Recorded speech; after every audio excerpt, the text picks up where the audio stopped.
Look at this bundle of fur. And in this bundle of fur, I feel such deep love for Fluffy and Chocolate, and they demonstrate it for me every day. And I think COVID is just miserable for everybody on the planet. But for those of us who have our families, and Chocolate and Fluffy are my family here, it helps so much, and you know what it does. It's like every single day we're being made aware now more and more to plug into the love around us, to plug into the nature around us. And that if we can do that and keep ourselves on an even keel through love and the soul, the theme tonight, maybe we could all help each other more get through the horrible COVID.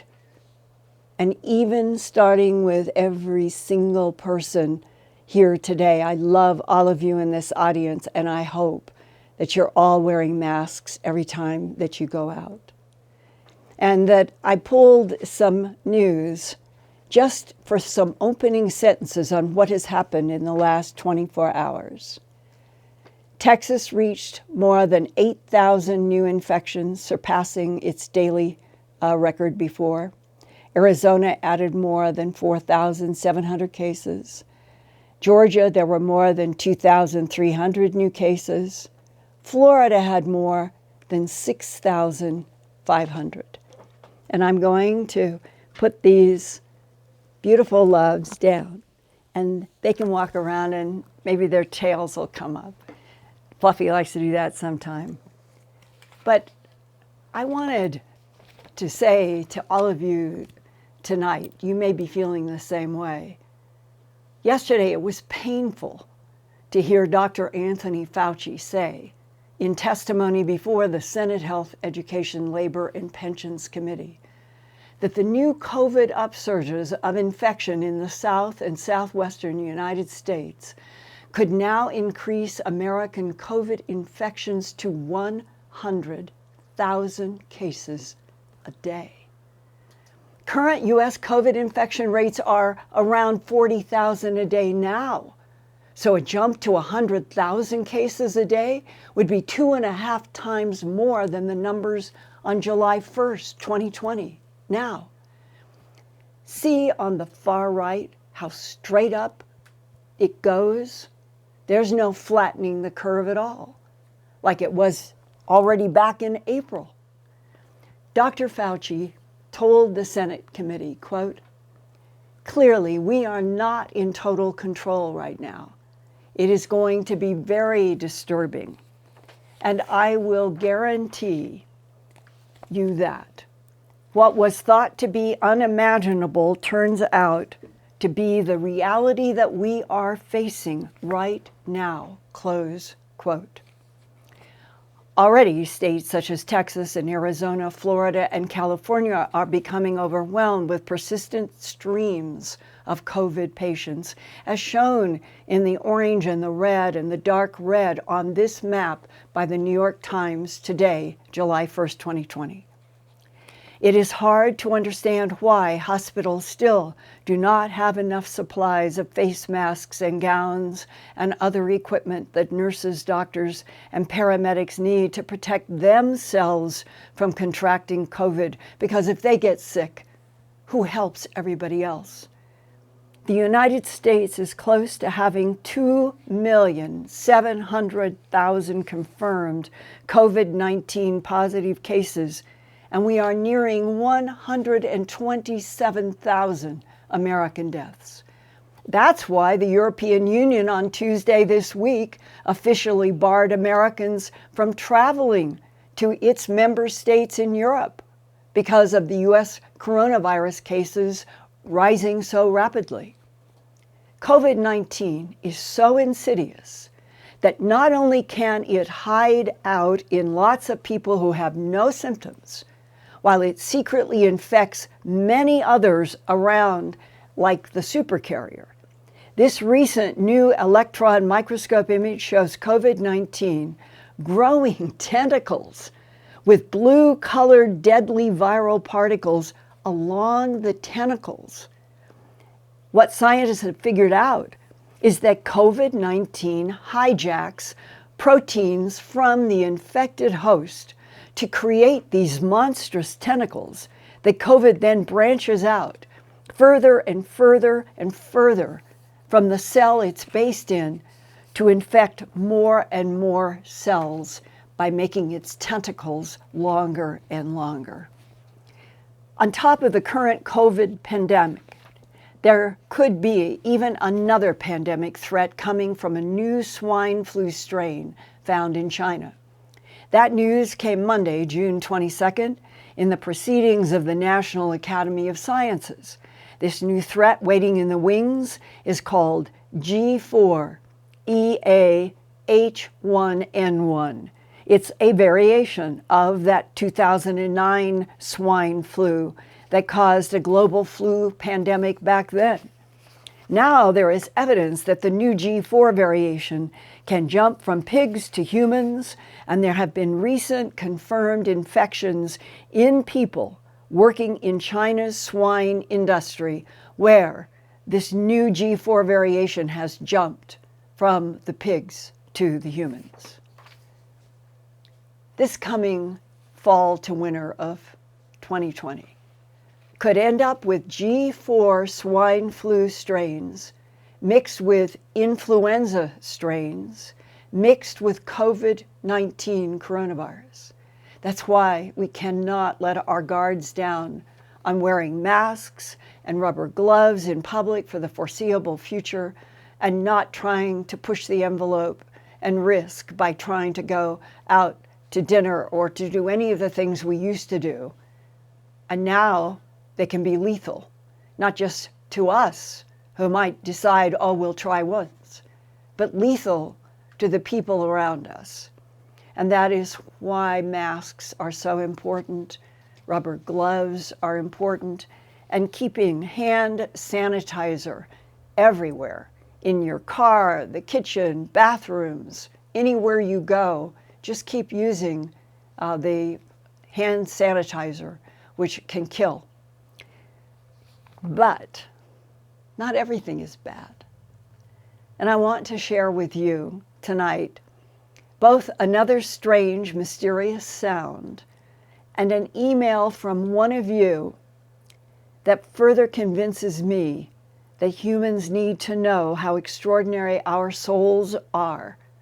And these souls need to be strengthened by truth and knowledge. Let's start with the truly mysterious sound first brought to my attention in a recent email. It's from Richard to Linda Moulton Howe, subject huge roar over Austria. And the date was June 25th, 2020, when he sent this email to Dear Linda. 2 days ago, my wife and I heard incredible roars coming from the skies. We are situated in central Austria in the Alps at around 1,200 meters above sea level. It happened 2 times for 6 to 8 minutes each, with about a 5-minute break between. Firstly, we thought there must be huge airplanes circling above, but we couldn't see any single one. The roar was also like coming down in circles of about 1 to 2 kilometers diameter, as if a huge airplane was circling above our heads for 6 to 8 minutes.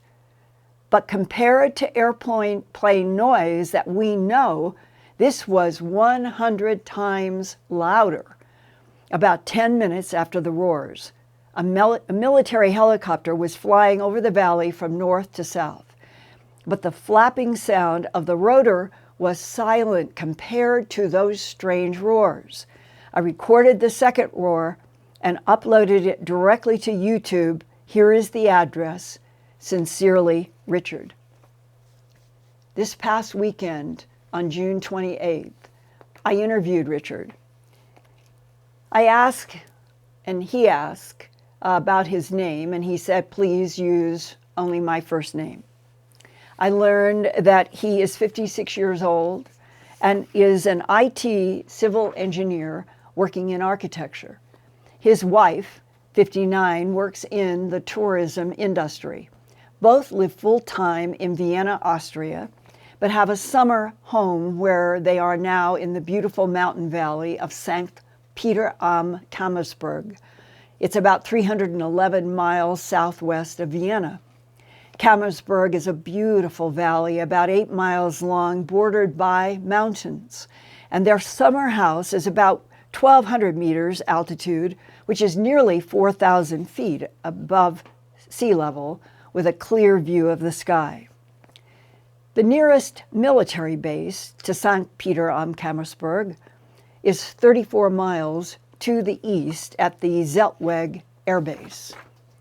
It was lunchtime at 1 p.m. on Monday, June 22nd, not long ago.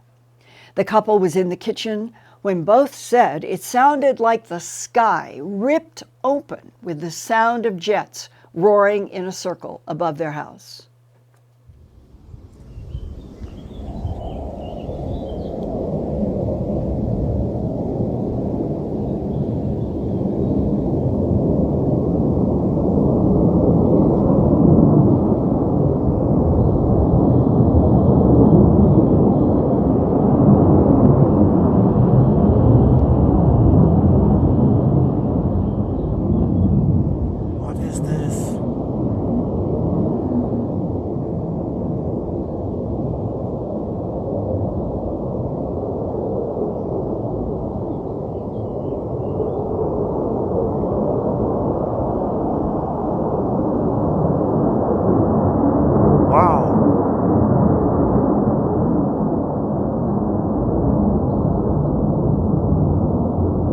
No plane, nothing.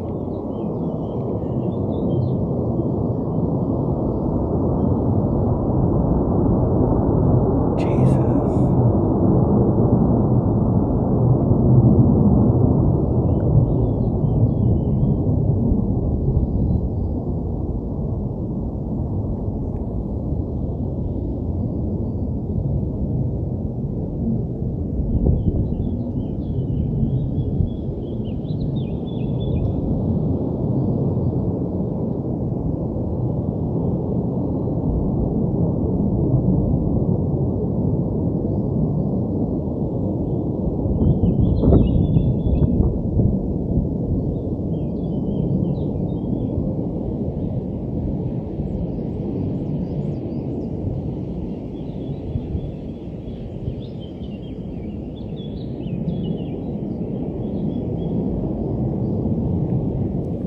Wow, it's really circling above us.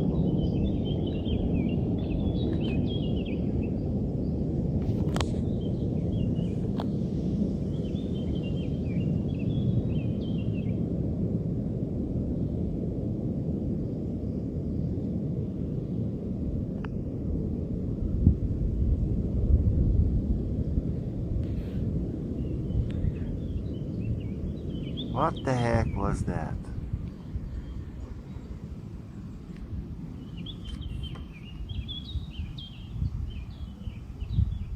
We heard the roar and we went out from the kitchen out to the terrace and we looked up.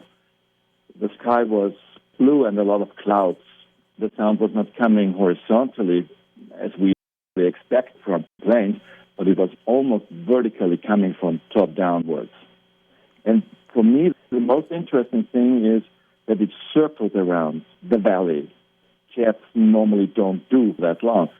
Coming down and pitch from high to low. So my impression was it's coming closer. Did your wife have any intuitive gut sense of what was happening? Her first reaction was her mouth was open. She was, what is that? She was looking towards the sounds, and I saw her face moving as the sound circled above us. So something like a sparrow was coming down towards us. That is my impression, and hers as well. Something that was spiraling down from above. Yeah, right. We could hear the first one for about 6 to 8 minutes, Then there was a 5-minute break, something very weird going on, because the amplitude of that sound was much bigger than planes sound like in this area. This was much, much louder. 5 minutes later, the second one was coming, and it was again coming from top downwards. Why would it have a 5-minute section that you and your wife heard before you videotaped, then have a pause, and then have another 5 minutes that you did record? There were 2 events. Yeah. 5 minutes break in between. Maybe 2 structures entering the Earth at the same place. Did you feel fear? No, actually not. I was more interested. What is this sound? It was not a machine. A machine has a very narrow frequency. This was a very broad frequency range that was coming down. My impression was that something was pressing down the atmosphere down towards the Earth so that a lot of masses of air is going to be compressed all directions.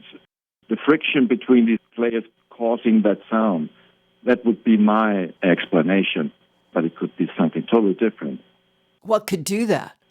I saw clouds being pushed downwards. This happens when you have higher pressure upwards and lower pressure downwards, so that clouds move into the lower pressure areas and became diluted and increase in size. I think it is about 2 minutes into the video where I zoomed in some clouds, and you could see that those cloud shapes increased. So this was an indication for me that something's pressing downwards, these cloud formations, towards Earth.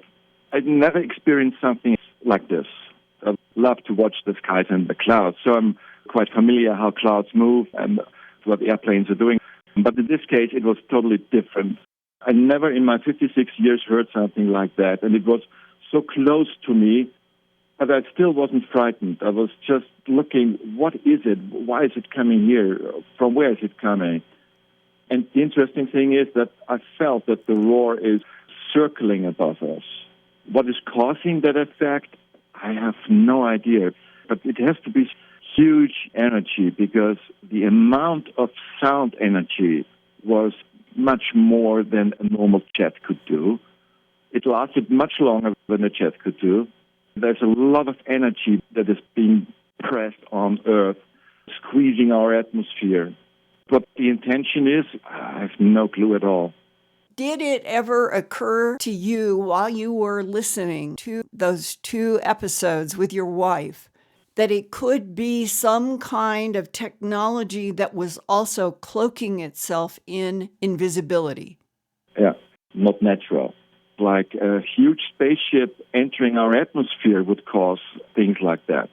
If it is cloaked, it has to be at least 1 kilometer in size in order to move our atmosphere in the way it did and to produce that impression of sound moving in a circle around us. And I really hope that any of you around the world in both hemispheres, if you experience invisible jet sounds or invisible trumpet sounds or invisible loud booms or metallic scrapings, that you will email me. I have been investigating these strange sounds around this planet since they began in 2011. And the strange invisible jets were not part of the picture then. This is something recent. I have dozens of reports at my Earthfiles news website, and you can search for them in the search bar by strange sounds or booms or trumpets, and now we can add invisible jets. But what do they all mean? Why so many strange sounds in both hemispheres? Some ear witnesses have said that the sounds that they have heard made them wonder if there were frequencies that they were hearing from another dimension. And that leads to questions about UFOs and ETs causing the strange sounds as they move invisibly in advanced cloaking technologies around Earth. And that leads to military whistleblowers such as U.S. Army analyst Edward Abbott. In the past 2 Earthfiles broadcasts, who heard about UFOs and ETs at Fort Huachuca, Arizona, and Schofield Barracks near Kinea Tunnel in Oahu, Hawaii. And the information that shocked him the most were discussions among his Army intelligence analyst colleagues about how ETs want to have souls like humans. They want human souls because the human soul is so strong and eternally recycling in and out of body containers. And that a process described by some military sources as, quote, the machinery of the universe is what is in process.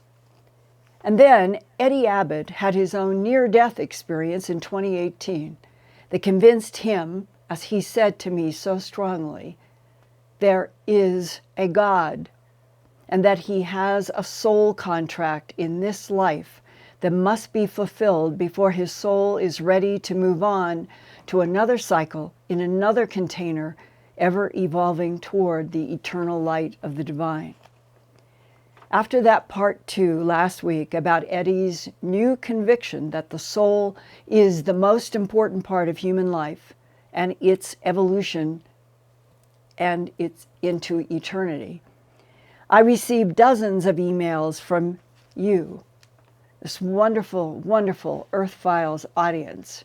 I love getting your questions and your communications. And I received several from you about your own near-death experiences. And tonight, I would like to share one email dated June 25th, 2020, from a man named Nicholas. To Linda Moulton Howe, date June 25th, 2020. Subject, I need to tell you this, please. Dear Linda, after watching your show last night, June 24th, 2020, I felt compelled to tell you my story. Toward the end of that show, when you were talking about our existence as souls, you literally took my breath away. I need to tell you about a near-death experience that I had years ago. I used to be just like everyone else. I watched sports, had a normal life, job, family, society. Never was one to believe in religion or even alien conspiracies. Until the day I had an accident and saw something that was totally changing to my life in every way since. I was involved in a traumatic accident and immediately found myself leaving my body. I remember seeing myself lying on the floor for a moment, and then I was instantly pulled into another realm, as if a portal opened and sucked me into a totally different existence. This new place was infinite, undescribable, with any words. Not heaven with rainbows and butterflies, just complete infinity. I was roaming about, enjoying how easy I could move, and noticing I didn't have a worldly body anymore. Rather, I was pure energy, perfect, pure energy, with immense power and freedom. As I was exploring this realm, I felt a presence of something, as if something was aware of me, and I was not supposed to be here. And then instantly, an entity found me, and I felt it was there to stop me from proceeding. I was now confronted by an intelligence, which in the words that I know to describe it, was a sphere of energy. My best description is it was sort of the electricity seen in the clear balls in a shopping mall electronics store. The ball which looks like lightning is inside it and you can touch it. This entity only had a sphere shape of that brilliant static electricity, but it had intelligence inside this sphere. Now, in this realm, you don't communicate with words, rather a sort of telepathy and a strong feeling of a knowing. This entity made of energy was directly next to me and projected feelings onto me of it being very intelligent and powerful. It is hard to explain about communicating telepathically. Basically, I had a thought or question that I was thinking, and this entity knew what I was thinking and answered me, and I already knew its answer. It's a very, very cool way to communicate. Now, as I became comfortable with this and began to learn how to feel the entity's energy, this entity became upset with me. And then I knew what was really going on here. I knew I was pure energy and powerful. I knew this entity wasn't as strong as it projected itself to be. I knew I was a spark of a God power and capable of unimaginable greatness. And I also knew that this entity wasn't as powerful, wasn't able to control me, and the entity was some type of artificial intelligence programming. I knew and felt it was only some type of watchdog for this realm, something that was placed there to maintain the structure of this realm. It wasn't unique like myself, nor was it a God power, which I was. It knew I was starting to figure things out and had to remove me from this realm as fast as possible, and it did. It instantly threw me back to my body. I found myself rapidly flowing warp speed back through this inner portal to my body. But before I was back in my body, I caught a glimpse of what we call God, or as I call it, the most extreme, perfect, infinite, invincible, inconceivable, unimaginable love I have ever felt. I was now back in my body and conscious again. It took me a moment to remember where I was and who I was on this earth, or that I was me, Nick, again. And then, after I accepted I was myself again, I began crying tears of happiness, tears of joy, tears of love. Linda, I can't explain this love that I felt. Can't even use a word to compare it. I needed to call everyone in my family and tell them I love them. I needed to tell everyone that I loved them, everyone. This feeling of love lasted for 24 hours after this event. I had goosebumps and a feeling of pure love for 24 hours straight. And then I changed. My world changed. Nothing was the same anymore. Nothing. I needed answers. I needed to know what happened to me, where I went, what I saw, what is really going on here. I'm now a different person. I don't care much about living a cookie-cutter life or watching mindless TV shows or what society says is correct or acceptable. I have an inner peace now. I have a sense of my inner strength and what really matters in this world. I enjoy watching a bird fly and the sun set. I can't even kill a bug now. I can also feel others' emotions and intent, which sometimes isn't a fun thing. I can also feel others' life force energy. And then I can move it in some way to heal them. But the real reason why I am writing you, Linda, is to tell you that you are correct. There is a battle of light versus dark, good versus evil here. And it's that simple. We as humans need to truly be aware of this. We need to save ourselves. You are also correct when you said that all myths are true. And all of us need to keep exploring the aspects of light versus dark. That is your gift in this world, reaching people and informing them to better this world. Because good versus evil is what is really going on here. And it is the only thing that truly matters in our world. Now back to my experience and what I've learned. Since that day with the spherical energy entity, I've been reading and studying everything I can get my hands on, trying to figure out what I saw.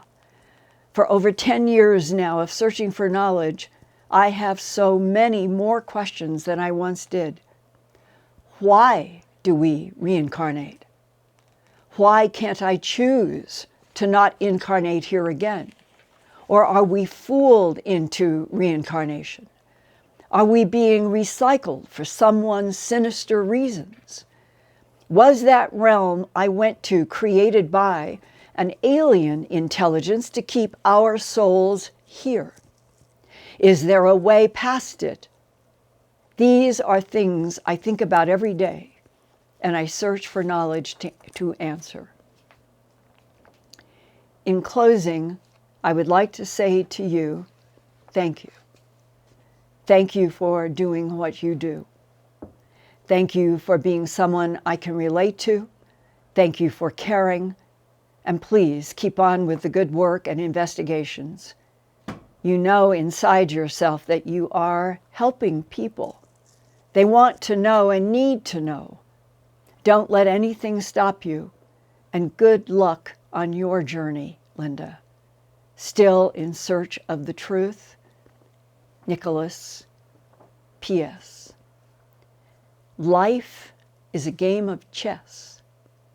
At the end, even the king and the pawn go back into the same box. Thank you, Nicholas, for your very, very profound letter. I hope in sharing that with you guys that you will feel as I do, that we are on a world where we definitely do not have all the answers, and we have never had any power broker leveling with us. And there is something about COVID. There is something about everything, kind of every single day, facing your immortality. That we are on a planet now where in both hemispheres, there's something that is essentially invisible to us that can kill any and all of us of any age, from babies to 90s, and that it can come through other people who have no symptoms. It is almost like something that the universe made, that we have to learn to discern that we are walking souls in containers who, more than anything else, need to love each other in the Greek classic agape, where you have that pressure in your chest. You pick up a new kitten. You feel that almost ache of that love for that life form. And it makes you want to cry, not in sadness, but in some kind of a unique bond that souls seem to recognize. There is a humanness inside of me right now. I think of so many of you that I have seen at conferences, and I actually see a parade of faces. And I feel such deep love and such deep sadness that at this point in time in the 21st century, that our even touching our hands in a handshake could be lethal. And somehow, for the whole rest of this year and into 2021, because I'm convinced no matter how much politicians are saying we might have a vaccine at the end of this year or the beginning of next, I don't think it's going to be a vaccine that has gone in to every human on the earth for a long time. And that means that wherever COVID emerged from, it is redefining the entire living existence of humans on Earth. It is redefining the entire existence of humans on Earth. And it's done it in 5.5 or 6 months. And I am equally convinced that if every single person could feel that pressure from their soul and know that humanity is worth fighting for, and that we are now in a period where fighting for each other means we have to wear masks, we have to wear gloves, we have to wear something to protect our eyes. And it's not political. It's being a human on Earth at a time of a pandemic that is so insidious that it is growing tentacles made from the protein of the host body it is in to accelerate the distribution of its coronavirus particles into that host. We have to be better than that coronavirus. And I personally think, just like the writer, Nicholas, somehow humanity has got to get past war and fighting and skin and color and everything. And we have to love humanness. I hope you feel the same way. And another bright note, we broke through 146,000 subscribers. We are getting close to that champagne 150,000 subscribers. Thank you. I could hug every one of you. And I am hugging you. It's just, now it's through electrons. I love you. And Peggy, I'm eager for whatever comments and questions we have. Hi, Linda. First, I'd like to thank everybody for their super chats.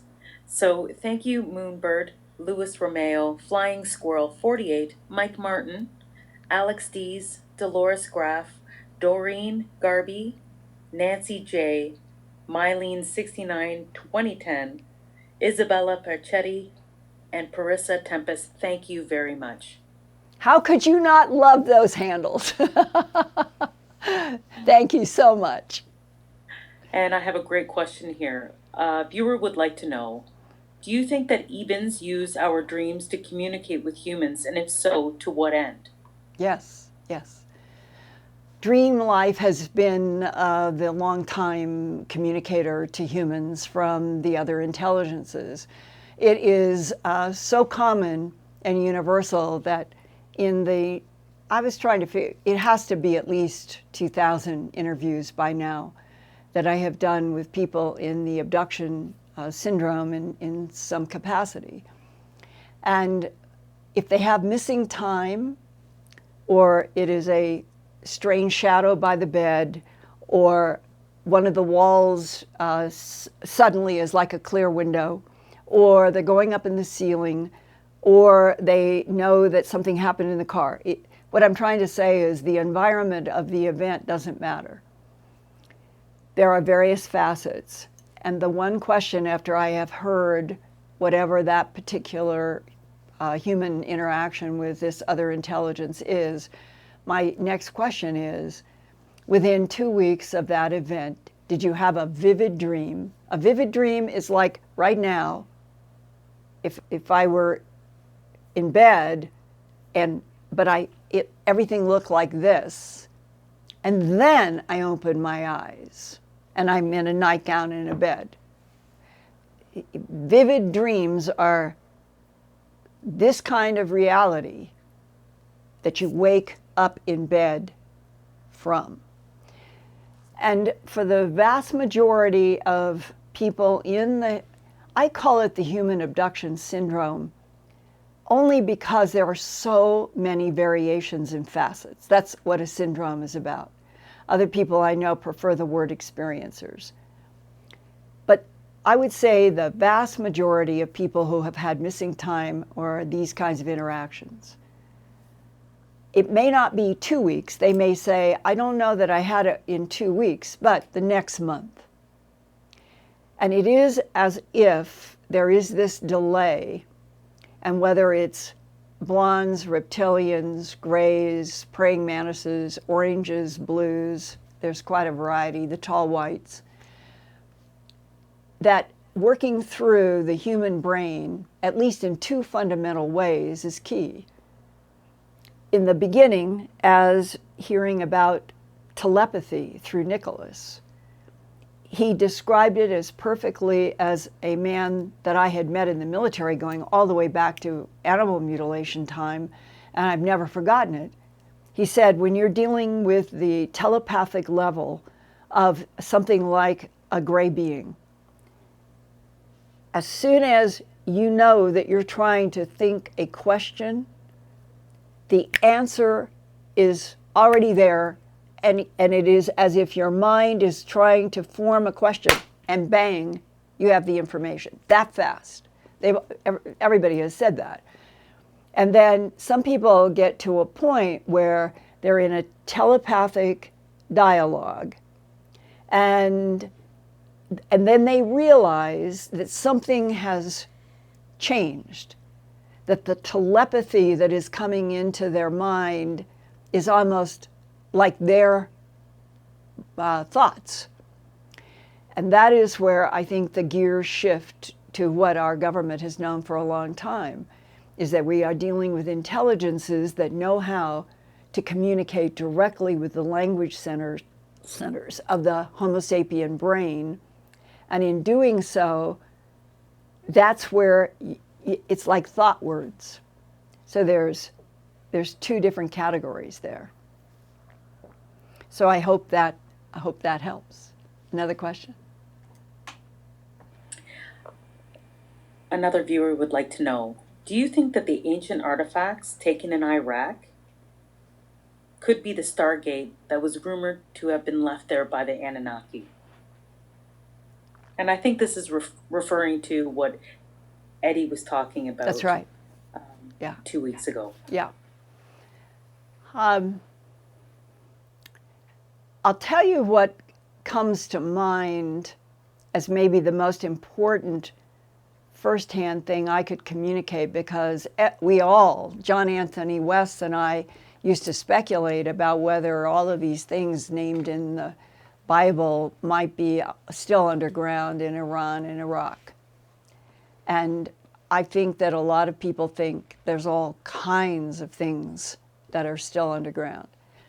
But here is a fact that I can share. It was the Gulf War, and I was watching CNN, and it was nighttime, and it was live, and they had a camera, a CNN crew. And I remember that the reporter was saying, we now have gotten sources who have said that there is a whole special operations team that has now gone down under the Baghdad Museum into, and I remember this specifically, they said there are supposed to be 30 miles of tunnels, and that they are looking for something like the Ark of the Covenant, or you could name various things that come through biblical literature. And I remember that it actually made me sit up from wherever I was. We are now underground in 30 miles of tunnels, and we're looking for the Ark of the Covenant. I don't think that that was a mistake. I think that was the kind of news report that can leak when there is all of the chaos of a lot of war. And I think that CNN probably got somebody telling them the truth, that there was a special operation that was going down under Baghdad looking for artifacts, is the so-called cover word. Whether you're dealing with Spartan 1 and Spartan 2 in Antarctica, 2 miles under ice, they always talk about retrieval of artifacts. When you break it down and say, what are the artifacts? That's where most people won't go further. What was the Ark of the Covenant? What were some of the others? Well, isn't it true that the Ark of the Covenant was supposed to have been able to be used as maybe as a weapon? And that it seemed there were several things I remember in history that were supposed to be able to defeat an enemy with frequency or sound. So I personally I am expecting, not based on the fact that I know, but I am expecting that we will have headlines about more artifacts of great consequence that will be attributed to finding underneath someplace in Iran and Iraq and even Syria, all of those lands of once upon a time when it's very clear that there were intelligences, advanced intelligences, using the Mesopotamian area of the planet for their surface base and probably a lot underground. The fundamental question that haunts me is, if there were tall, 10, 12, maybe 14 feet tall humanoids that are carved in limestone, that allegedly are the Anunnaki, that some say came from Zeta Reticuli 1 and 2, that one of the very meticulously detailed sandstone carvings of, I think it's Hathor, it's female looking, female, large round breasts, like a normal sort of human body until you get down to the feet. And then the feet are like the talons of a bird. That came up recently in a interview, a discussion that I had this weekend also with an abductee. It's a huge, long story, so I'll just cut to this one moment. She does not know if she was abducted, but she was 7 years old. She remembers somehow ending up in the forest near her house, that there was a big rock table, not a table like we would make, but like a rock made into a table. And that there were 10, she thought 6 to 7 feet tall, no faces visible, cloaks, the color of burgundy wine in the cloaks, and that the being or standing up burgundy cloak did this odd thing. 7-year-old child watching.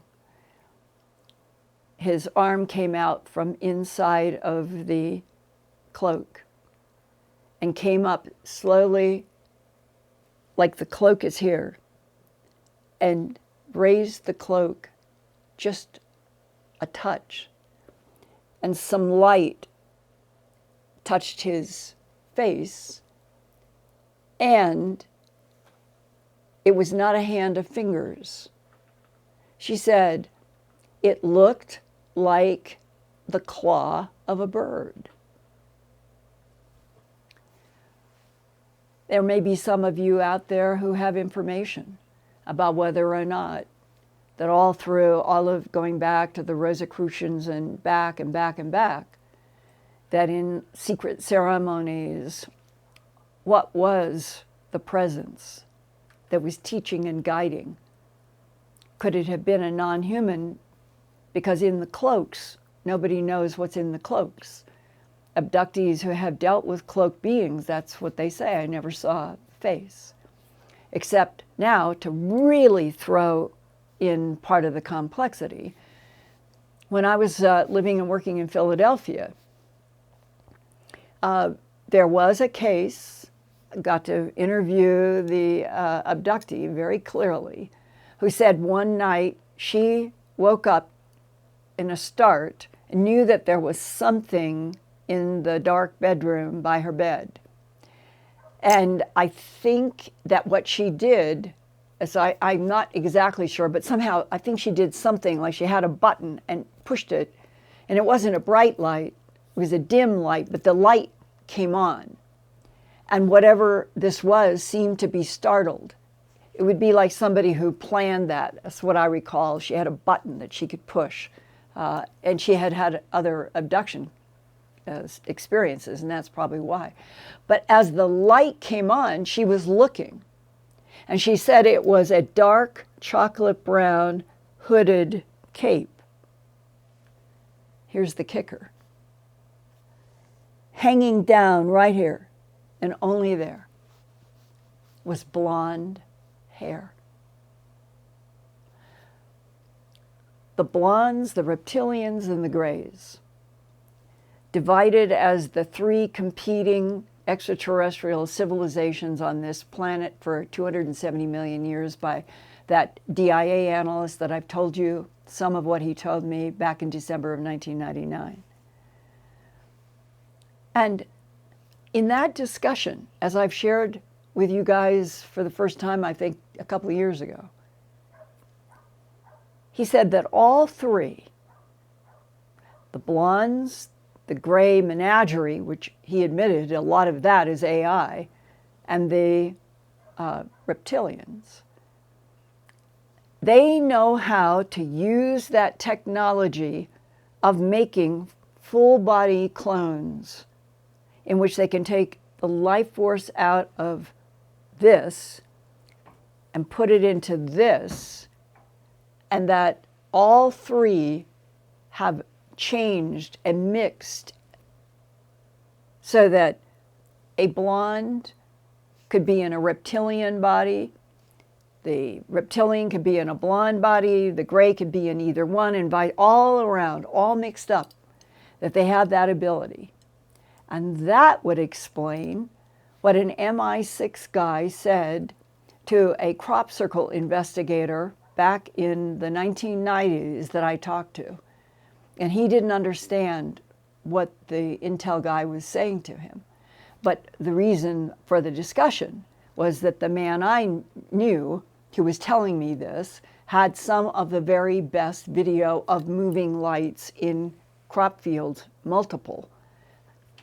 And he said, the MI6 guy said, we have technology mounted on our helicopters, and we are looking for frequencies coming out of human bodies to tell who is human and who is not. That was in the 90s. So the idea of there being multiple beings who can, it's beyond shapeshift. They're literally creating the very bodies that they want to inhabit in a three-way war. And where are we today? Now, I think that none of this should be edited away from the human family. I think all of our souls and all of our minds would become so much stronger if we were told the whole truth. Others feel that it is damaging to talk with the human civilization about mixing, matching bodies, clones, containers in a sophisticated war that doesn't take place with bombs, it doesn't take place with bullets. It takes place through genetics, through moving things in and out of timelines, and other dimensions. And that might explain so much of Earth history if we were told the truth, and if we were told the whole truth and threw out everything that has been established, which is another reason that I'm always given. Linda, humanity can't be told the truth. It will upset the scientists. It will upset the academicians. It will upset the archaeologists. It will upset the zoologists. Well, what could upset this world more than COVID? It's time we really, really were told the truth. And your questions, your wonderful questions, reflect that you, as an audience, certainly are ready to hear backed up, honest, factual truth. So, yay, let's go for that. What else, Peggy? We have a question that I forgot to ask last week, so I'll ask it now. The chupacabra, are they from another planet? Well, it is a good question. I wish I knew. I've told you all about my experience being right on the other side of that big plate glass window in Puerto Rico when I was investigating chupacabra. That was 1996. And the mother and daughter are here on this side of the plate showing me that one of these, approximately 5 foot tall, mostly grayish, pinkish skin, hardly any hair, but the hair that was on it was sort of long and spindly and not very, it didn't look well.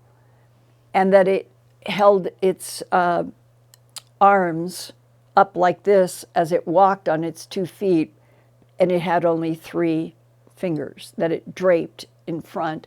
And they literally, as the mother said, we were only inches from it.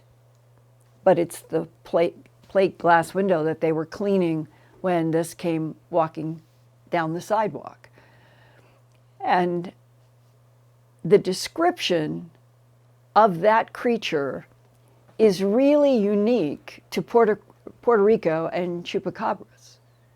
I personally am not aware of that very specific description being anywhere else in mythology or any modern phenomena. If anybody else knows, please let me know. But my point is, it is the uniqueness of it coming at this very specific time period in the middle of the 90s and making these bloodless puncture holes in goats and sheep and dogs and cattle. And there were then classic animal mutilations at the same time, with the ear, eye, tongue, jaw, genitals, rectum cord out. So they were happening when I was down there simultaneously. And when we went to try to investigate one of the cattle mutilations while I was at another end of the island, trying to get people on the record to talk about what they had seen face to face in the chupacabras, we learned that the police had blocked off a series of ranches, which implied to me they had more than 1 or 2 mutilations. They were probably having a rash of bloodless, trackless, large animal mutilations at the same time we were at the other end of the island investigating chupacabra. The simultaneous existence of the 2 on the island in 1996 does not mean that there's a relationship, but it also doesn't rule out that both phenomena in Puerto Rico could have been being carried out by, I don't know, 1 facet, 2 facets. And that's one of the problems. We are living in the absence of data and knowledge on purpose because governments and the power brokers don't want us to know. And I guess their bottom line is keep everybody dumb, keep everybody blind, keep everybody in boxes of philosophy, and the world will keep ticking. But they will be the only ones who get what they're after. And for me, that's fundamentally unfair. I'd like to know. I'd like to stand in front of, wouldn't you? And have a telepathic dialogue with one of these beings who could show me in their mind how far back does this go? 1 billion years on this planet? and what is going on in the rest of the universe. And if you, E.T., if you want my soul, our souls, what's wrong with you? And in a way, you have to approach all of this sort of, I think, from that space. Because I do not think that Homo sapiens sapien deserves ignorance. And Nicholas would certainly agree. All right, do we have time for one more? I'll do it as fast as I can. This is a great question. When Homo sapiens sapiens go exist, what happens to all the souls residing in those body containers? They want to know, is the existence of the soul dependent on the existence of this species? That is a powerful question.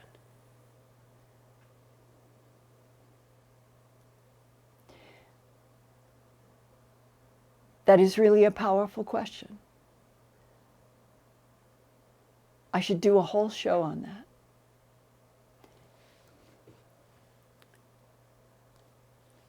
I think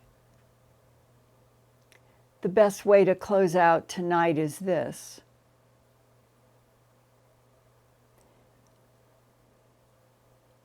If the unknowable and the fundamental truth of every atom and every molecule and every photon that exists, no matter what shape, no matter what temperature, no matter what frequency,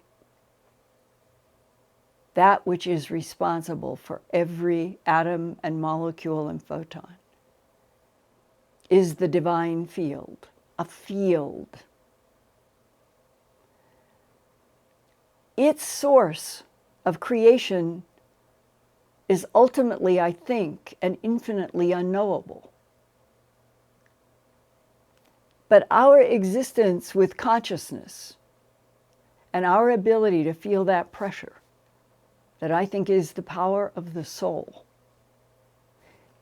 is like a link for me directly to the divine field, proving there is a divine field responsible for all atoms, molecules, and photons. Roger Penrose, when I was interviewing him a couple years ago, he gave me an insight when I started to ask him a question about his point of view of the birth of this universe. And I used the word, the singularity. And he said in the nicest, most gentle way, no, not a singularity.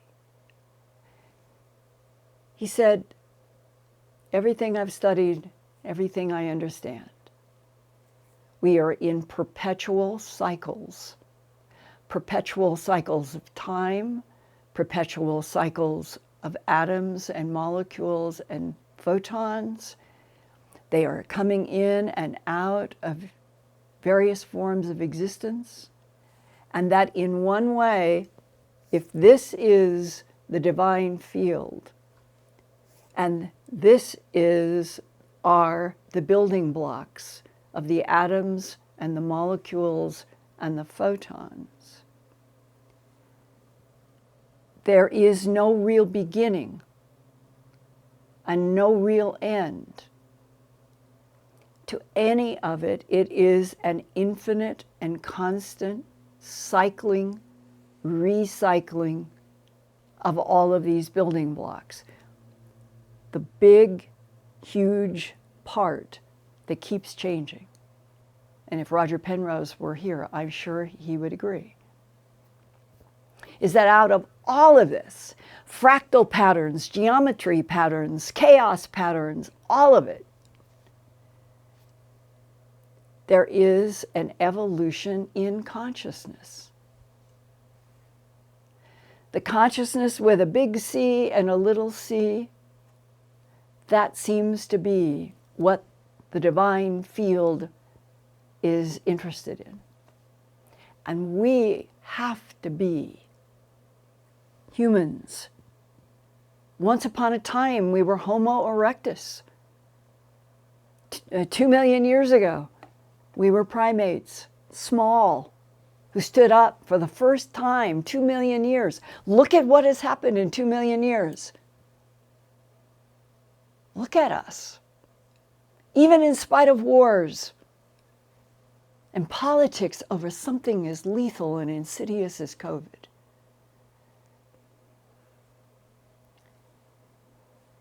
Nicholas said it. Edward Abbott said it.